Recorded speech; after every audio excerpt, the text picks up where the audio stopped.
এই বইটি আমি হাতে তুলে নিয়েছিলাম বইয়ের কভার আর নামটা দেখে। তারপর তারপর হাতে নিতেই পেলাম এই একখানা চিঠি। পড়ে মনে হলো যেন আমার জন্যই লেখা হয়েছে।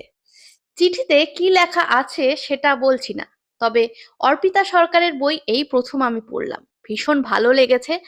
একদমই সহজ সরল ভাবে বইটি লেখা। পড়তে পড়তে চোখের কোণে বিন্দু বিন্দু জল এসে ঘর করেছে। কখনো ঠোঁটের কোণে এক চিলতে হাসি, আবার নিজেকে মনে হয়েছে রং বেরঙের সুতোর মাঝে আমার রংটাও দিব্যি জায়গা করে নিয়েছে। তাই পড়া শেষ করা মাত্রই তোমাদের সাথে আমার অভিজ্ঞতা শেয়ার করতে চলে এলাম। অর্পিতা সরকারের লেখা 15টি গল্প দিয়ে তৈরি এই একটি গল্প সংকলন। বিভিন্ন স্বাদের 15টি গল্প, সামাজিক, প্রেম, মনস্তাত্ত্বিক ও রম্য। ঠিক ভাতের থালায় 5 ভাজার মুখরোচক স্বাদ যেমন বদলাতে সাহায্য করে, তেমনি এই বইয়ের গল্পগুলি ও পাঠকের স্বাদে বদল আনবে। প্রতিটি গল্প পাঠককে জীবনের কথা বলবে বিভিন্নভাবে। কোনো গল্প গা ছমছমে অনুভূতি দেবে, তো কোনো গল্প আবার প্রেমের রামধনু এঁকে দেবে হৃদয়। কোনো গল্পে পাঠক হাসবেন প্রাণ ভরে, কোনো গল্পে চোখ দুটো ভিজে আসবে। তাই ভালোবাসার বিনি সুতো 5 রকম ফুল দিয়ে মালা গাঁথতে গাঁথতেই এগিয়ে চলবে জীবন।